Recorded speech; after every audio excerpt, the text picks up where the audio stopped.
안녕하세요. 고병기 콘텐츠 에디터입니다. 과장님, 안녕하세요. 네, 안녕하세요.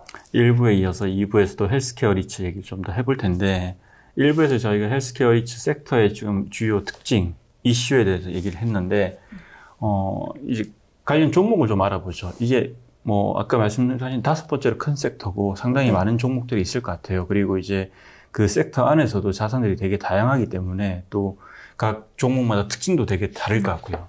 네. 일단은 어디가 제일 큰가요, 지금? 지금 이제 가장 큰 거는 모두 아시다시피 웰타워가 이제 시총 한 350억 네. 달러 정도로 네. 제일 큰 규모로 네. 있고요. 그 다음에 벤타스 같은 경우에는 한 200억 달러 규모로 이제 2위를 차지하고 있습니다. 3위가 헬스피크고요. 사실 헬스피크는 네. 앞타임에서 말씀드렸다시피 오피스라고도 할 수 있지만 그래도 아직까지 헬스케어 섹터로 분류되고 있고 한 200억 달러 정도 규모로 150억 달러 규모로 네네. 시총이 되고 있습니다. 지난주에 이제 뉴욕에서 했던 이제 리츠 위크 다녀왔는데 헬스케어 리츠도 꽤 많이 나왔었거든요. 말씀하신 헬스피크라든지 벤타스 나왔는데 전반적으로 이제 그 재밌었던 게 그 포럼에 가보면 이제 섹터별로 그러니까 분위기가 많이 달라요. 이를테면 이제 오피스 리츠는 되게 좀 시리어스 하더라고요. 웃지도 않으시고 좀 심란해 하실 것 같긴 하네요. 네, 그래서 되게 희망사항들을 많이 나열하셨고 데이터 센터 같은 경우는 되게 화기애애했거든요. 또 사실 이제 헬스케어 리츠 섹터도 상대적으로 되게 분위기는 좋았어요. 기본적으로는요. 네. 사실 최근에 주가 방어 흐름 보면 헬스케어 섹터 주가 흐름이 굉장히 나쁘지 않거든요. 5월 월간으로 봤을 때도 헬스케어 섹터가 제일 방어적이었고요. 그 큰 리츠 중심으로 한번 특징을 한번 얘기를 해보죠. 웰타워는 어떤 특징이 있는 리츠인가요? 웰타워 같은 경우에는 이제 시니어 하우징 중심이고요. 앞서 말씀드렸다시피 이제 샵을 제일 많이 운영을 하고 있어서 그 자산 가치 기준으로 했을 때는 50%를 넘어가게 다 샵으로 운영을 하고 있습니다. 상당히 이 업에 대한 노하우가 분명히 있겠네요. 네, 역사도 오래됐고 노하우도 오래됐고 일단 브랜드 가치도 높아서 그 웰타워가 운영하는 이제 시니어 하우징 중에 좀 럭셔리 라인 쪽에는 월 임대료가 이제 4,700만 달러 이렇게 넘어가는 그런 이제 자산도 있고요. 그럼 얘네들은 이제 그 브랜드가 그 주택 브랜드 따로 있어요? 브랜드가 따로 있다기보다는 그냥 웰타워가 운영하는 이제 그렇게 된 거예요. 네. 그렇게 되고 있고요. 보통 이런 시니어 하우징은 그러면 위치가 어디에 있나요, 보통은? 이제 도심지에 위치하는 게 사실 제일 이제 임대료가 비싸고요. 이 노인들의 이 접근성이라든지 아니면 이제 노인들의 접근성이 제일 중요하고 병원이나 아니면 여타 이제 여가 시설들이랑 가장 가까이 위치해 있기 때문에 위치해야 되기 때문에 CBD 지역에 위치해 있는 거를 이제 가장 선호를 하고 반면에 앞서 말씀드리진 않았는데 CCRC라고 해서 새로 나온 또 유형의 헬스케어가 있습니다. 네네. 그런 건 이제 노인들끼리만 거주를 하는 커뮤니티예요, 마을같이. 그런 데는 이제 좀 휴양 쪽 이제 해안가 쪽으로 많이들 이제 선벨트 쪽으로 해가지고 이렇게 다들 가고 있고요. 제가 예전에 그 스위스에 이제 새로 나온 스타트업을 하나 본 게 있거든요. 그게 이제 어떤 시니어 주택 관련 스타트업, 시니어 커뮤니티 관련 스타트업이었는데, 근데 여기는 그런 얘기를 하더라고요. 이제 그 자기들은 이 공간을 시니어만 오는 공간이 아니라 젊은 세대도 같이 교류할 수 있는 공간을 만든다는 거예요. 그게 이제 대부분의 어떤 시니어 하우징을 하는 운영사업자들의 고민인데, 한국에서도 제가 가봤지만 이런 고민이 있더라고요. 이게 결국은 이 연세가 많으신 분들이다 보니까 그 안에서 이제 비슷한 또래랑 어울리는 데 좋지만 젊은이들과 또 그거에 대해서 그러니까 그래서 이제 제가 방문했던 모 기관은 평균 연령이 이제 80세가 넘었는데 그러다 보니까 60대 초중반의 어떤 노인분들은 안 들어가고 싶어 하시더라고요. 그래서 이제 요즘에 이제 그런 어떤 해외에서 나오는 어떤 시니어 관련 어떤 서비스나 어떤 이런 공간을 보면 노인분들과 다른 세대들이 같이 이렇게 그 공간을 향유할 수 있는 그런 걸 많이 생각을 하더라고요. 네, 맞습니다. 그 호주에서도 최근에 지금 헬스케어 관련해서 그런 랜드리스 시니어 커뮤니티가 나오고 있는데 뭐 대표적으로 스탕랜드에서는 할지윤이라는 브랜드를 아예 만들어서 네. 거기 이제 노인 커뮤니티이긴 하지만 뭐 레크레이션이나 여가시설 이런 좀 트렌디한 시설들을 넣어서 구축을 할 계획이라고 이제 발표를 했어요. 연초에 재밌네요. 발표를 했고요. 네. 그런 식으로 이제 각국에서도 이 좀 시니어하우징의 이미지 변신에 대해서 좀 고민을 많이 하고 있는 것 같습니다. 웰타워는 그런 건 없어요? 웰타워는 아직까지 네. 뭐 커뮤니티를 조성한다는 그런 내용은 없고요. 그래도 아직까지 1위 리츠로서 굉장히 견조한 수익과 수요를 보이고 있기 때문에 최근에 임대율 회복도 가장 빠르게 나타나고 있고요. 자산을 얼마나 보유하고 있는 거예요, 여기는 그러면? 총 AUM이요? 네, AUM이랑 개수가 좀 궁금하긴 한데. 아, 이거 많아가지고 네. 제가 외우질 않았는데. 네, 그러면 저희가 자료 사진으로 준비했어요. 네, 자료 사진으로 네, 준비를 띄우겠습니다. 하겠습니다. 2위가 벤타스잖아요. 네, 벤타스. 벤타스는 아까 뭐 웰타워는 시니어 하우징 중심이라 하셨고 벤타스는 좀 다른 특징이 있을까요? 벤타스도 사실 메인은 시니어하우징이고요. 아직 50%를 넘어가진 않는데 이제 네. 계속 이제 숍적으로 확장을 하고 있습니다. 그리고 좀 MOB랑 라이프 사이언스도 보유하려고 하고 있고요. 근데 이제 제일 메인으로 수익이 나오고 있는 데는 결국에 숍입니다. 그래서 벤타스에서도 최근에 실적 발표 같은 걸 하면 거의 숍의 그 실적에 대해서 위주로 이제 말을 하고 있고요. 사실 앞서 말씀드렸다시피 이 MOB나 네. SNF 같은 경우에는 이 고정임대료 상승률 계약을 보통 체결을 해놔서 네네. 뭐 특별하게 뭐 쇼크가 아니면 서프나 이런 게 날 일이 없고 이 샵 같은 경우에는 운영 수익이 이제 운영에 따라서 달라지기 때문에 제일 집중적으로 지금 이 웰타워랑 벤타스는 이 샵에 집중을 하고 있는 모습을 보이고 있습니다. 알겠습니다. 그리고 이 샵 같은 경우에는 장기 임대차 구조가 아니고 좀 짧아서 좀 더 이 운영 관리를 더 잘해야 되고 마진 같은 경우에도 그렇게 높지 않아요. 30% 정도 나오고 있기 때문에 NOI 마진이 그렇기 때문에 좀 운영 쪽에서 좀 기술력이 굉장히 높아야 하는 네. 그래서 이 리츠단에서도 계속 여기에 집중을 많이 하고 있는 모습입니다. 실적은 어때요? 웰타워랑 벤타스? 사실 이 4분기부터 턴어라운드를 하기 시작했어요. 작년 4분기. 작년 4분기요? 네. 2021년. 이게 왜냐하면 샵 비중이 높은 만큼 이 샵에 의해서 그렇죠. 그 훼손이 됐던 게 굉장히 컸었어요. 그래서 주가 같은 경우에도 많이 빠졌었고요. 그래서 4분기부터는 이제 임대료 회복이 되게 두드러지게 나타나면서 사실 9월부터 임대료 회복이 나타났는데 4월 실적부터는 굉장히 좋게 나왔습니다. 그래서 연초에서부터는 좀 주가 상승을 계속 보이고 있었고요. 사실 2022년이 좀 더 기대가 되는 거는 이 임대율이 거의 코로나19 이전 수준인 80% 중반까지 지금 도달을 한 상태고 네. 외형 확장도 웰타워 같은 경우에는 굉장히 똑똑하게 그 코로나 시기에 자산 가치가 많이 빠졌을 때 외형 확장을 되게 적극적으로 해놓은 상태였어요. 그래서 뭐 이미 2020년에 우리는 뭐 20억 달러 규모의 뭐 인수 확장을 할 거다, 외형 확장을 할 거다, 뭐 이런 식으로 이렇게 계속 말을 해왔어서 이런 식으로 외형 확장을 해놓은 것 때문에 좀 더 이익 상승이 계속 예상이 되고 있는 상황입니다.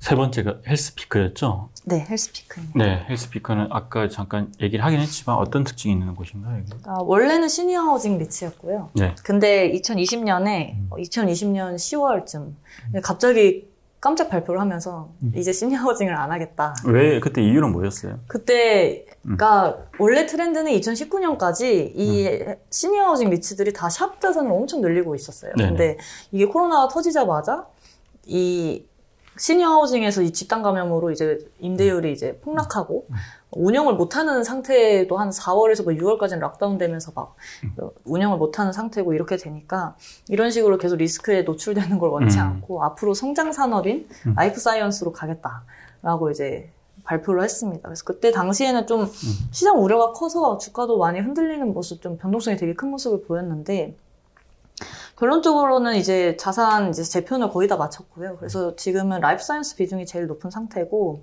얼마나 되는 거예요, 비중이? 지금 라이프 사이언스 비중이 53%를 이미 넘어갔네요. 그리고 나서 이제 MOB 좀 남아있고 아직 좀 샵이 남아있는데 그래도 라이프 사이언스에 최근에 계속 개발 비중 높이면서 더 확장할 것으로 보입니다. 근데 이 주가가 사실은 라이프 사이언스 이제 저도 오랜만에 주가를 봤는데 알렉산드리아도 그렇고 이제 헬스피크도 그렇고 흐름이 별로 안 좋네요, 요즘에.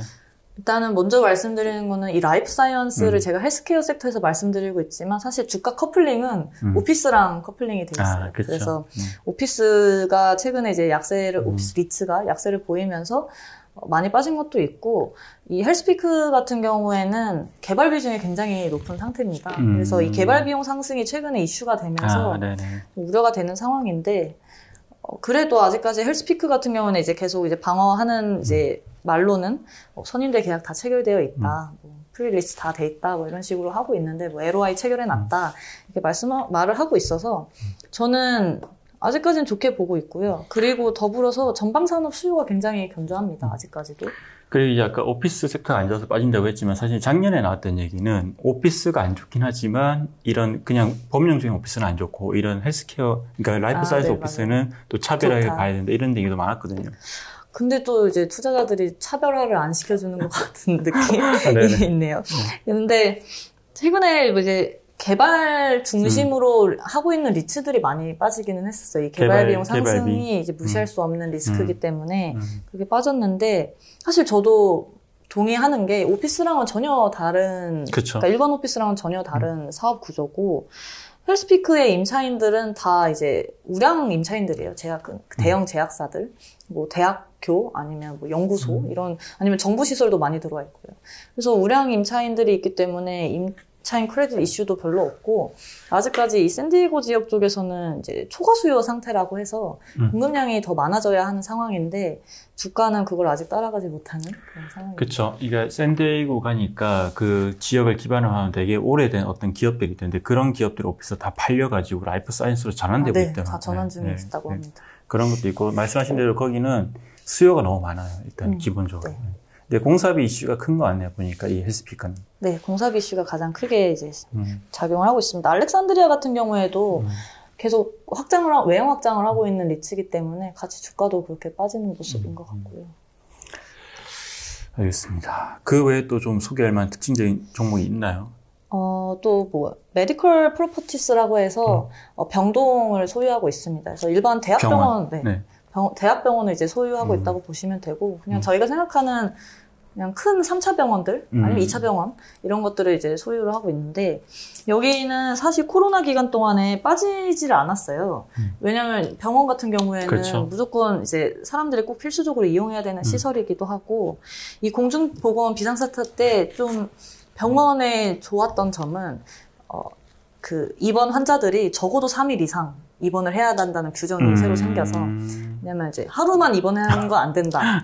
적어도 3일 이렇게 했는데 이걸 다 정부에서 이제 보조금 지원을 해주고 입원비가 더 많이 드는데 정부에서 지원해 주니까 실적에는 긍정적으로 계속 작용을 하고 있었는데 이게 이제 끝날 위기에 이제 처해 있는 상태이기도 하고 사실 이 메디컬 오피스 그러니까 이 메디컬 프로퍼티스 같은 경우에는 타 그 종목 대비해서 임차인 크레딧 이슈가 낮다는 게 시장의 인식이었는데 연초에 이 대형 임차인 스타워드가 사실 까보면 재무 구조를 다시 봐보면 그렇게 좋은 재무가 건전하지 않은 상태다라는 이제 그 월스트리트 저널에서 분석 뉴스가 하나 나온 적이 있습니다. 그때 이후로 이제 주가가 크게 빠졌고 이후에 이제 많은 IB 애널리스트들이 분석을 한 결과 실제로 이 임차인들의 사실 재무 구조가 거의 전문간호 시설만큼 임차인들이 좀 재무 구조가 안 좋다라는 의견이 나오면서 주가가 계속 회복을 못 하고 있는 상황입니다.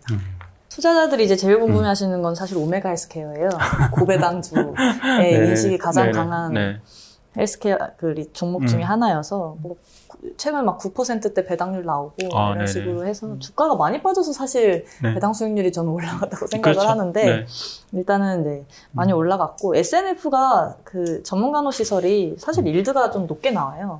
왜냐하면 싼 가격에 자산을 매입을 하고 일단은 그리고 메디케어랑 메디케이드로 운영이 되는 거기 때문에 임대료를 높게 받아도 사실 그러니까 상대적으로 임대료가 사실 높아요. 그러니까 정부 보조금이 나오기 때문에 그 소비자들을 이제 시장 조사를 한다기보다 그냥 정부 보조금을 받고 임대료 이만큼 받아도 되니까 하면서 좀 임대료 수준도 높고 어쨌든 전문간호 시설이기 때문에 전문 인력들이 있기 때문에도 임대료가 높기 때문에 일드가 높게 나오는 측면은 있지만 이 임차인 크레딧 이슈라는 게 사실 리츠에서 크게 반영이 안 되고 있었는데 네.